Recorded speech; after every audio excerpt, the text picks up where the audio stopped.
Frustrated by the Uxlib library DLL error causing Localized User Experience library to hang? I'm Sophie Chen, a senior Windows support engineer. I'll help you resync those external dependencies today. As we look at the manual steps for Uxlib library, there is also a diagnostic resource for reviewing your overall system health. This is the Uxlib library, a specialized user experience UX library. It provides unmanaged localized routines for custom localized UI widgets and localized animation manifests in localized proprietary software localized suites.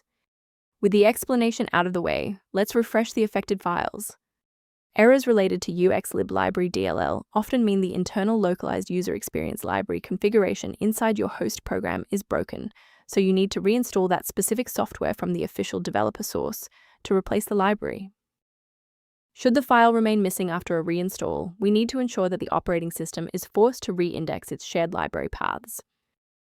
A quick system restart is a practical way to ensure that all shared libraries, including Uxlib library, are being loaded correctly into the current session's memory.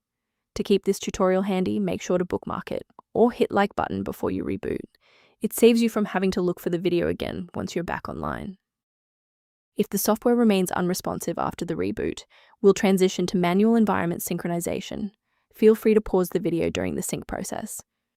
Rebooting didn't reconnect the runtime links, so let's go into the control panel and refresh the library files. First, go to Control Panel, then select Programs and Features. Second, find every Microsoft Visual C++ redistributable, 2005 through 2022.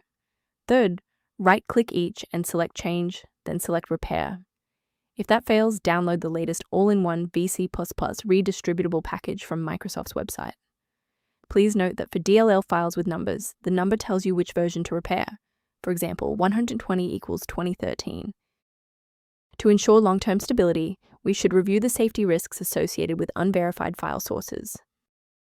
Most individual downloads of Uxlib library DLL lack a valid digital signature, meaning they have not been verified for authenticity or safety by the original software developer. For those looking for a professional-grade monitoring resource, I've provided a link to a diagnostic tool for you below. Instead of manual troubleshooting, you may review automated diagnostic options referenced below for Uxlib library. To keep Uxlib library running with a stable configuration, subscribe to our channel and like this video to help us reach more users in need of support.